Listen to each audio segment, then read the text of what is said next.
من یک سوال دارم. عائله من نمازخوان است و در بازار سوداگر است و خود نیز در اداره دولتی کار میکنم و یک خواهرم نیز کارگر است. داملا اسلام برای کار کردن زن چی میفرماید؟ خواهش میکنم. یعنی اسلام مقابل نیست که خواهر و زنهای ما و شما کار نکنند، بلکه اولا چیزی که من برای شما خبر میدهم، خواهر ما و شما نفقه او در گردن پدر و مادر است، در گردن پدر است تا وقتی که به شوهر میبراید، و زنهای ما و شما را نفقهش در گردن ما و شماست تا وقتی که اگر طلاق میخورن از تا حتی در عیده هم باشن، اگر نفقهشان در گردن ما و شماست. از این خاطر اگر احتیاج به سوی مثال کار کردن نداشته باشند حاجت نیست. اگر دست رسا باشد، شرایطا باشد، میلش با که ندارد. لیکن اگر یعنی علاج نباشد، مثل که امروز بیمارخانه ها احتیاج به سوی زنها دارد که ما و شما زنها را میبریم، نمیابیم یک مثال زنی را که همون زن ما و شما را طبابت کند. دل ما و شما به سوی مردها دور می رود. اگر باشد هم زنهایی که مثال مسلمانی که نمازخوان و خدا ترسی که اگر باز در همین بیمارخانه ها کار کنن، این البته ضروری است. اون زن از خانه نشستن در همون بیمارخانه کار کردنش ضرور است. бе пул ҳиҷомат дар шаҳри Москва ширкати шифофармо ба шумо пешниҳод мекунанд ҳамчунин дороҳои гиёҳӣ барои простатит, қавӣ намудани мардонагӣ, дароз намудани муҳлати ҳамхобагӣ, барои қадро баланд кардан, барои мӯи сар вариш баровардан, барои фарбе ё хароб шудан, барои меъда, гурда, писариазм ва витилигоро низ пешниҳод менамоянд. боварӣ надоред, худи ҳозир ба номерҳои дар рӯи экран буда занг занед. шифофармо дар хизмати шумо. لیکن اسلام ما و شما طلب میکند که همان زنهایی که به سوی بازار میروند یا به سوی کار میروند سطر اسلامی را باید که رعایت کنند. باید در کوچه با گپ‌های با مردهای بیگانه و نظر کردن به سوی مردهای بیگانه ده اسلام اونها را منع میکند. اگر این شرطها را زنها به جا بیارند، هر آینه برای اونها چی در بازار نشستن چی در کارخانه کار کردن این باکی ندارد، با شرطی که همون زنها خالی از همین گپ‌های با نامحرم‌ها و بی ستر و دیگر حالت‌ها قطعی اگر از خانه بیرون نشود.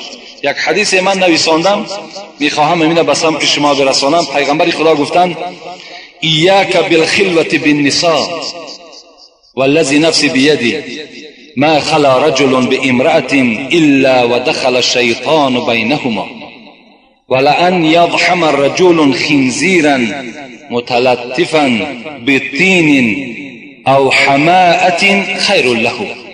پیغمبر گفتند از خلوت با زن بپرهیزید. یعنی اگر زن بیگانه باشد شما از خلوت کردن او، یعنی با او یک جا نشستن، پرهیز کنید. قسم به آن ذاتی که جان محمد در دست اوست، مرد با هیچ زن خلوت نکند که سیوم آنها شیطان می شود. وقتی که مرد با یک زن بیگانه نشست، چی در خانه چی در کارخانه در کجای نباشد، حتمی شیطان سیوم نفر اونها می شود، اونها را وسواس می کند. اینا از تجربه حیاتان خودتان یک تفکر کنید. برای مرد همنشین و نزدیک شدن با خوگ آغشته با خاک و لای بهتر است از اینکه همنشین با یک زن بیگانه میکنه. پیغمبر گفتند با یک خوگی که آغشته لای است و آغشته خاک است، با او همنشین شدن بهتر از اونی که با یک زن بیگانه شما می نشینید. زیرا که عاقبت زن با زن بیگانه نشستن این چه است؟ این زنا هست. این بار با او مثال با صحبت‌های شیرین صحبت میکنین، عاقبت با یک دیگر دستی به دست سلام میکنین، عاقبت با یک دیگر یک موعد اعلان میکنین که فلان جا ما و تو ملاقات میکنیم، عاقبت چی میشود؟ کارش به زنا انجام مییابد. السلام علیکم داملای شیرین سخن. از شما خواهش دارم به سوال من جواب گردانید. من هر روز جمعه روزه میگیرم. روزه من در نزد خدا قبول است یا نه؟ قال رسول الله صلی الله علیه و سلم: لا يصومن احدكم يوم الجمعه الا يوما قبله او بعده. پیغمبر خدا میگوید شما هیچگاه خاصه روز جمعه را روزه نگیرید. اگر روزگیر هستین یک روز پیش یا یک روز بعد هم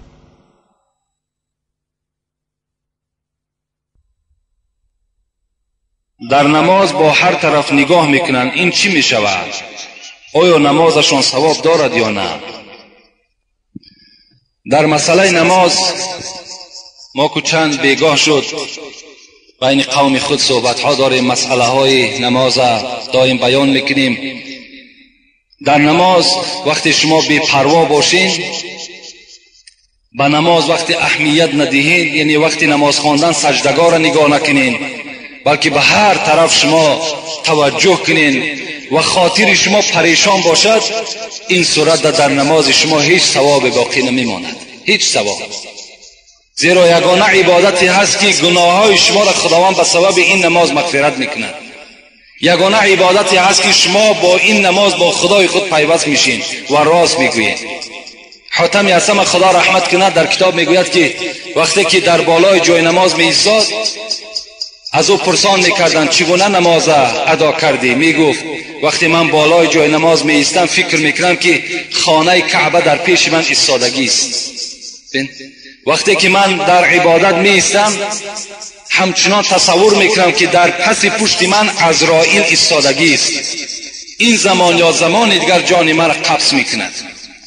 وقتی من بالای جای نماز می ایستم فکر میکنم که بالای پول صراط ایستادگی هستم. این حاتم یسم میگفتند. یا امام بخاری از ما و شما در ترجمه حالش چی میگوید؟ میگوید وقتی نماز میخواند، در یک حکایش میارد که وقتی نماز بود کرد، حضرت میگوید بدن خود چه خبر گرفت، گفت بدن من بسیار سوخته کرد. وقتی نگاه میکند 17 زنبور 17 نیش زده است. 17 نیش در بدن حضرت امام بخاری زدگی بود. بعد نماز وقتی نگاه میکند میگوید که این شاید زنبور باشه. در حالت نماز یعنی حتی درکدار نمیشدن. امام غزالی خدا رحمت کند میگوید این المصلین کثیر و الخاشعین قلیل. نمازخوان بسیار است، الحمدلله. ببین همه نمازخوان است، لیکن کسی که از تحت تل نماز میخواند میگوید کم است. علمایی که با خشوع نماز میخوانند اینها کم است میگوید امام غزالی. والحاج کثیر والبار قلیل. حضرت باز چی گفتن؟ گفتن حاجی هم خیلی زیاد است، لیکن حج کی قبول شده است و حج های کی ها قبول میشن اینها خیلی کم هستند. و طیر کثیر والعندلیب قلیل. حضرت باز چی گفتن؟ گفتن که پرنده در دنیا خیلی زیاد است، لیکن بلبل کم است. والعالم کثیر والعامل قلیل. عالم هم خیلی زیاد است، لیکن عالم عمل کننده کم است. امروز الحمدلله در بین ما و شما عالم ها زیاد است، لیکن خدا داناست عمل اونها را که تا چه اندازه اونها عمل میکنند. باز بسیار فتنه ها و بسیار نافهمی هم از طرف عالم ها رخ میدهد. حتی رسول اکرم میگوید شما بر دین اسلام گریه نکنید وقتی که اگر پیشوای شما کسی باشد که عمل کننده در اسلام باشد، لیکن بر دین خودتان گریه کنید وقتی که اگر پیشوای شما یگان آدم جاهل و تنپرست و نفس پرست باشد. برای همین خیلی از شما خواهش میکنم که در مسئله نماز با احتیاط باشین، نمازها را خوب انجام دهید. حتی صوفی علیار حضرت چنان غضبناک شدن، گفتند دل جدا زبان جدا باشد، او کجا طاعت خدا باشد. دل جدا زبان جدا باشد، او کجا طاعت خدا باشد. جسم در خانقاه و دل در سیر، این چنین بندگی چی خط و چی خبر؟ جسم تو بالای جای نماز لیکن دل تو و فکرت در دیگر جا، این چی گونه عبادت است؟ میگن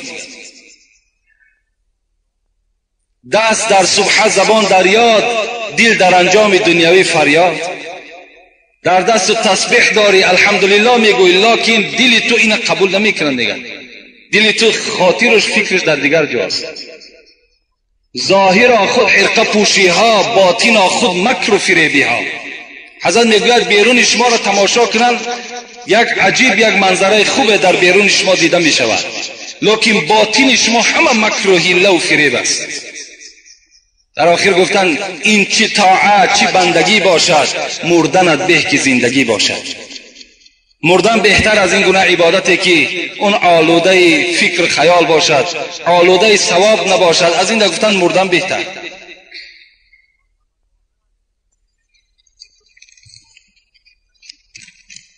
السلام علیکم داملای محترم. ما یک گروه قوم مسجد از قفای ملای خود نماز میخوانیم، لیکن داملای ما نماز شام را میخواند و سله‌اش را مانده از مسجد برآمده میرود. این کار قریب هر بیگاه تکرار میشود. ما با او گفتیم که این کار را نکن، میگوید که میگیم که ترک فرض است، لیکن به ما اهمیت نمیدهد و معاونش را میگوید که نماز را خوانید. التماس داملای محترم، آیا ملای ما گناهگار میشود؟ به آیت قرآن گویید. اگر دیده و دانسته نماز جماعت ترک کند، البته به البته گناهگار بشود. چی ملا امام باشد، چی آدم عادی باشد، اگر در نزد او مسجد باشد و بازم این صدای حی علی الصلاة حی علی الفلاح با اون محله میرسیدگی باشد، یعنی در همون محله مسجد باشد و بازم این که به مسجد نهایت، البته گناهگار در نزد خدا. پیغمبر خدا حدیث های بی نهایت بشماری است، حتی میگوید ثلاثه لعنهم الله.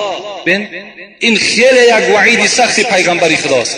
سه طایفه را گفته است پیغمبر خدا که در لعنت خدا گرفتار هستند. لعنت خدا را معناش این است که از رحمت خدا شما دور هستید. کی است این طایفه ها؟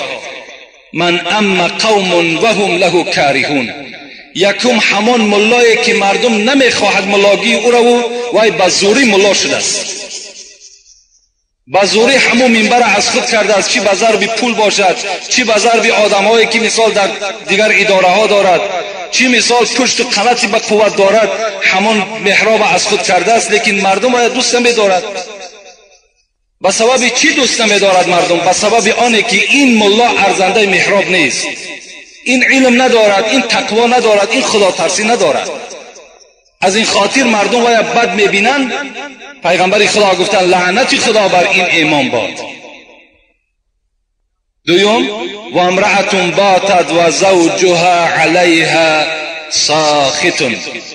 دوم زنی که شوهر از وی ناراضی است، زنی که با همراهی شوهر یکدیگر تحت قهری هستند. اینا را پیغمبر خدا گفت لعنت خدا بر همین زنی که با همراهی شوهر خود ناساز هستند، یعنی گفتاری خوب ندارند، با یکدیگر ملال هستند، قهری هستند. خداوند این زن چیکار میکند؟ در غضب خودش گرفتار میکند. ایما امرأة ماتت و زوجها عنها راض دخلت الجنه. پیغمبر خدا گفتند کدام زنی که میخواهد به حساب و به حسد اگر وارد جنت شود، شوهرش در دنیا راضی بگرداند. شوهر اگر از او راضی شد، شوهر در حق او دعای خیر کرد و البته وارد جنت میگردد. و سیمش که است رجل سمع حی علی الصلاة حی علی الفلاح ثم لا یجیب. پیغمبر خدا گفت سیمش نفری که در همون محله شان یا ملایی که در همون محله ملا امام است لیکن در نماز جماعت اشتراک نمی کند، حی علی الصلاة حی علی الفلاح را میشنود، بازم این قبول نمی کند و در لعنت خدا گرفتار است. حضرت ابو هریره میگوید که لئن تملأ اذن ابن آدم رصاصا مزار. اگر در گوش فرزند آدم سرب آب کرده بریزند، خیر له من ان یسمع النداء ثم لم یجیب. این برای او بهتر است از اونه که در محله مسجد هست در نماز جماعت اشتراک نمیکنه. اینا خیلی یک وعیدهای سختی است از جانب پیغمبر ما و شما در حق کسانی که نماز جماعت ترک میکنند. امروزا اکثر جوانها نمازهای جماعت ترک میکنند. در بسیاری از مسجدها شاید سببش همان پیشواشون باشد که در مسجدها، در بعضی از مسجدها جوانها کم دیده می شوند. الان که خدا را شکر اون قدرت و توانایی و سلامتی که در جوان هاست در پیرانسال ها نیست. برای همین البته از همه شما خواهش دارم که در نمازهای با جماعت اشتراک کنین، انشاءالله ثواب خیلی زیاد میگیرین. اگر شما دیده و دانسته نماز جماعت ترک کنین در نزد خدا مسئول هستین، گناهگار میشوین. حتی خدا رحمت کند همین صاحب مسلک میگوید به خصوص آن گزیده دو صحرا خاتم انبیا حبیب خدا، وقتی آخر که ماند از پا باز گوش او را رسید بانگ نماز، گفت بر مرتضی مرا بردار جانب مسجد جماعت آ. از حیات آخر پیغمبر حکایت میکنه، زمانی که پایهای حضرت دیگر کار نمیکرد. حضرت علی در خدمت پیغمبر خدا بودند، گفت بر مرتضی مرا بردار جانب مسجد جماعت آ. مصطفی که به خادمی سر داشت، مصطفی را به پشت خود برداشت. پشت پای رسول معبودی از ضعیفی به عرض می سودی، با چنین مهنت و مشقت و درد به جماعت ادای طاعت کرد. بن حضرت در حالتی که زمان یا یک حالت پس از دنیا میگذشتند، ابوبکر صدیق پیش گذاشتند، حضرت پیش در آمدن نماز خواندند و پیغمبر خدا از پس ابوبکر اقتدا کردند، لیکن نماز جماعت اشتراک کردند. امروز مردم ما و شما چنان گفتی مولوی بندگان نفس را صد حیف نام بندگی، بندگان نفس را صد حیف نام بندگی، بنده صادق همان که رو به مولا میکنه. بی خبرها در فریب عشرت امروزن، با خبرها روز و شب انجام فردا میکنه. امروز بندگان نفس ما و شما شدیم. اگر در کدام معرکه که فوق‌العاده به گوش ما رسید که در فلان جا معرکه است، چی بامداد باشد چی پیشین باشد، حتمی در مسجدش نماز جماعت میخونیم، خاطر همون معرکه همون آدم. لیکن از اون معرکه که در جنت خدا برای تو آماده کرده است، از اون معرکه تو چی هستی؟ بی خبر هستی. با یک شوربای پخته است ناپخته این مرد چند کیلومتر طی کردی آمدی، و لیکن برای اون طعامهای بهترین جنت هیچ اهمیت هم ندادی.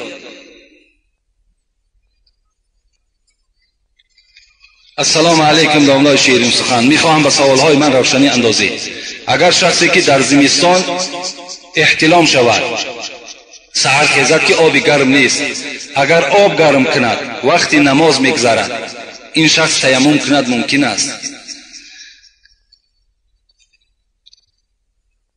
تیمم یعنی خلیفه طهارت است نزد عاجز آمدن از آب. یعنی اگر شما آب نیافتین میتونین که تیمم کنین. خب اول مرضین، یا اینکه اگر بیمار باشین که آب خنک در بدن شما زلال میرساند، این زمان هم شما میتونین اگر آب گرم نباشد تیمم کنین. او بردین یا آب خنک است. از جهت خنکی هم فقه حنفی میگوید که اگر آب خنک باشد و وقتی نماز رفته ایستاده است، اگر تو از پی آبازی شوی و وقتی نماز میگذرد، این حالت شما میتونین که تیمم کنین و نماز ادا کنین. باز برای وسیع‌تر همین موضوع برای کسی لازم است آمده گپ میزنی، انشاءالله باز برای تو معنی داد میکنی. یعنی الحالش همین قدر شما بفهمین که یعنی آب خنک اگر در وجود شما زلال نرساند، این صورت تیمم برای شما جایز نمی شود. لیکن اگر آب خنک بر وجود شما زلال میرساند، این صورت آب گرم کرده استفاده کنید.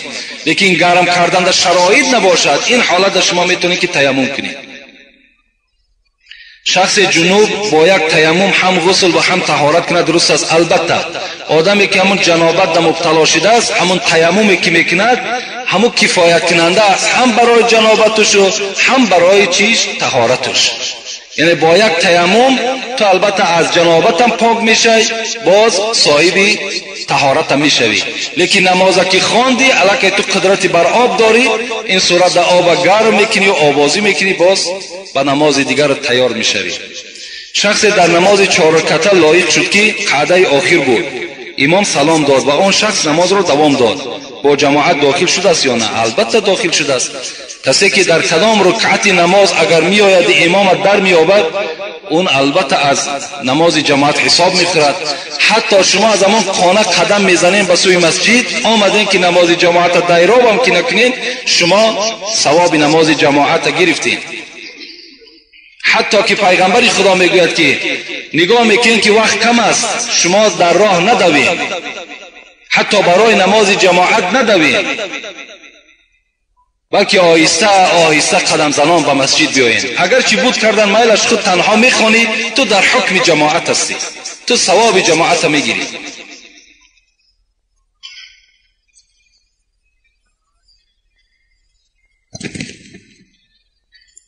السلام علیکم داملای عزیز، التماس درباره عاقبت و آخرت شخص حرف زنید که دیده و دانسته مال شخص دیگر را بسم الله گفته از آن خود میکند. چند سال باز مال خودم را از دست همین گونه مسلمان ها گرفتن نمیتوانم. با احترام یکی از اخلاصمندانتان. این الرجال یتخوضون یتصرفون فی مال الله بغیر حق فلهم النار یوم القیامت. بخاری.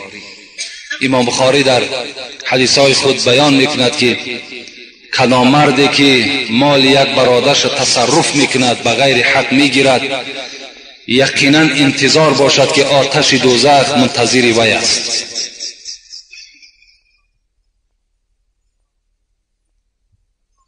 تو ای صوفی، گفته حضرت مولوی، تو ای صوفی که در بر میکنی دلق کن اول احتیاط از پاکی حلق. اگر حلقی کسی آلوده باشد، کجا در معرفت پالوده باشد. وقتی که اگر شما حرام خور باشین، اگر ما و شما مال یک برادر را بغیر حق تصرف کرده باشیم، این مال برای ما و شما حرام است. وقتی اون مال حرام تا وقتی در دست ما و شماست، یا تا وقتی که حقی را ما ادا نمیکنیم، عبادتهای ما و شما در نزد خداوند ناقص است. عبادتهای ما و شما در نزد خدا ثواب ندارد. این نمازی که ما و شما میخوانیم به مقصد چی میخوانیم؟ تا که ما و شما را از همین کردارهای بد باز دارد. وقتی ما نماز میخوانیم و باز همین نماز خواندن که به این کردارها چنگ زدیم، این صورت در اون در عبادتهای ما و شما هیچ ثواب باقی نمیماند.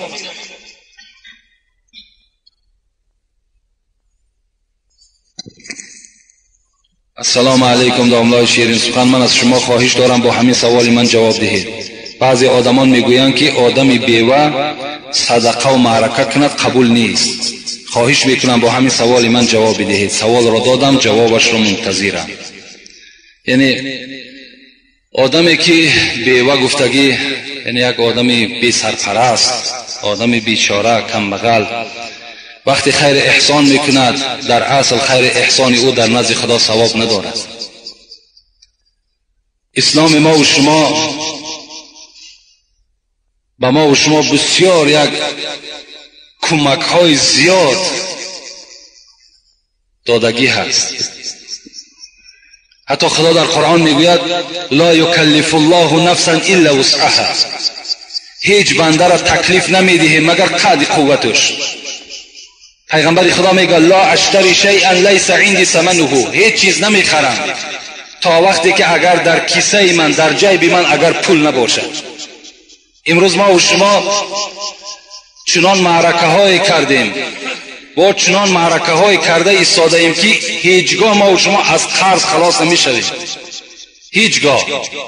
اگر همین عمل های ما و شما باشد، همین اسراف های ما و شما باشد، من به همه شما پیشکی خبر می دهم که هیچگاه شما بای نمی شوید و هیچگاه پای شما در یگان ماشین سبکرو نمی دراید. یعنی همه وقت شما خار و ذلیل میشین در صورتی که اگر بر اسراف شما راه دید. بین باور کنین یک معرکه های داریم که هیچ اوکی اونا را دیگر من بیان کرده نمیتوانم. آمده همه اینها بعد چی می شود؟ اسلام گناهگار است. امروز فرزندای ما و شما از حساب همین خراجات های بی معنی و از همین خراجات های بی فایده و اسراف ما و شما در بدر شدند. فکر میکنیم همین $1000 و $2000 که از ملک های روسیه میارن همین را به یک آسانی به دست میارن. همون کارگرها را پرسان کنید که در کدام حالات بیچاره‌ها روز گذرانیدن، آمدن رسیدن که باز در همینجا خیر خدایی سر می شود. از همان سومی که به زحمت به مهنت آورده استش باز $100 و $200 را باز خیر میکند. این چی معنی دارد آخه؟ اسلام هیچ وقت ما و شما را تکلیف نمیدهد. اگر ما و شما اراده ثواب داشته باشیم، اگر شرایط نداریم، خیر احسان را دست نزنیم. برای ما و شما خیر احسان مرحمت، نماز جمعه، صحبت خوب، چهره خندان، همه این در نزد خدا ثواب دارد. باید همین یک عمر همین مردم ما و شما قرضدار باشد. ما و شما از حساب همین ناداریمان هیچ جا سیاحت برآمده نمیتونیم. تمام استراحت جاها در کیا استراحت میکنند؟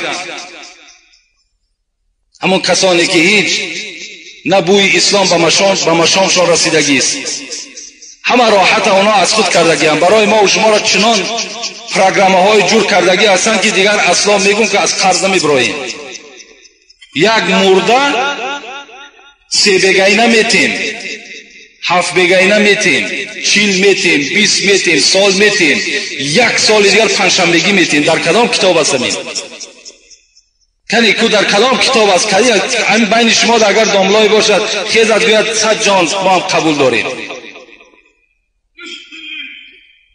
همین بارهای وزبین در گردن مردم بار کردیم. از این خاطر کدام انسانی که دستی نارسا دارد، از همه شما خواهش میکنم از همسایه نترس، از همسایه شرم نکن، از خدا شرم بکن. قد همون قوتت.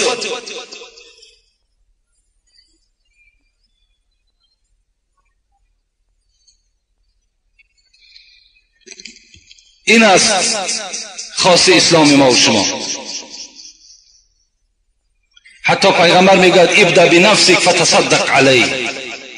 اولا نفس خود تسیر کن، اول خودت از لباس و از خوراک خودت تأمین شو، بعد از آن زن و فرزندها تا تربیه کن، بعد از آن خیش قومیت تا برسان. وقتی که اگر دستی تو از همه اینها که زایتی شد، بعد مرحمت بیرون برا، خواه همسایه میره، خواه کجای ده که خیر احسان میکنی. السلام علیکم داملای عزیز. موسفیدانی پیشترم میگویند که در شب چهارشنبه باید که بازن خواب خیز نکنی. راست است. باز میگویند که در روی الافزار بازنت علاقه جنسی نکنی، زیرا فرزندی ناصالح میبراید.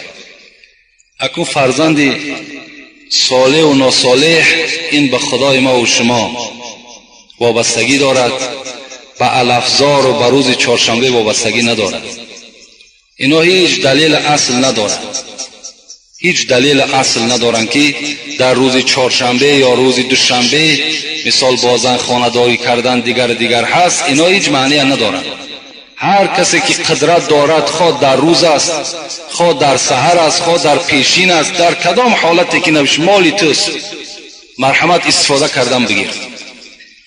اینا هیچ اصل ندارن. سخنان گفتن، حضرت گفتن، صاحب 4 کتاب گفتن، لیکن به اساس است، اصل ندارد، دلیل ندارد. شاید که همون صاحب 4 کتاب همین را نگفته باشد، شاید همین اسرائیلیت باشد، همین را دشمنان اسلام برای مسلمان ها ممکن که داخل کرده باشد، تا که همون روز چهارشنبه شاید که مثال همون مرد اشتهای زیاد داشته باشد. اسلام منش کرده است، گفته است دیگر همین نعمت بعد محروم می شود. السلام علیکم داملای شیرین سخن. من یک شخصی نزدیک دارم که او زنش را طلاق کرده است و با ما همدیگر مصلحت کرده تا طلاق مرا هیچ کس نفهمد. گفته با همدیگر زندگی دارند و بعد از طلاق از آنها پسر بچه به دنیا آمد. از شما خواهش میکنم که به این سوال جواب درست دهید که تا اینکه با واسطه دیگر شخص من جواب این سوال را به اون انسان برسانم. خاک و پنهان خدا در قرآن میگوید این تبدوا ما فی انفسکم او تخفوه یحاسبکم به الله. شما چی پنهان عمل، چی عملی را در پنهانی انجام میتین، چی عملی را در آشکارا انجام میتین، از همه این خدای شما با خبر است.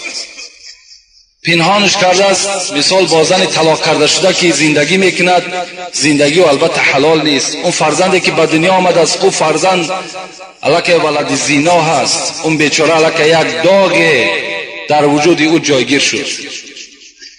این کارها آینده آشکار می شوند و همون فرزند بیچاره که هیچ گناه ندارد زیر ملامت رفیقاش گرفتار می شود. برای همین بهترین صورتش همین است که این پنهان کردن در کار نیست، بلکه در مفتیات رفته عریضه کردن در کار، مراجعت کردن در کار. راهاش باشد مرحمت، راهاش نباشد باز یگان توصیه دیگر همون صاحب فتوا هستن و شما توصیه میکنن.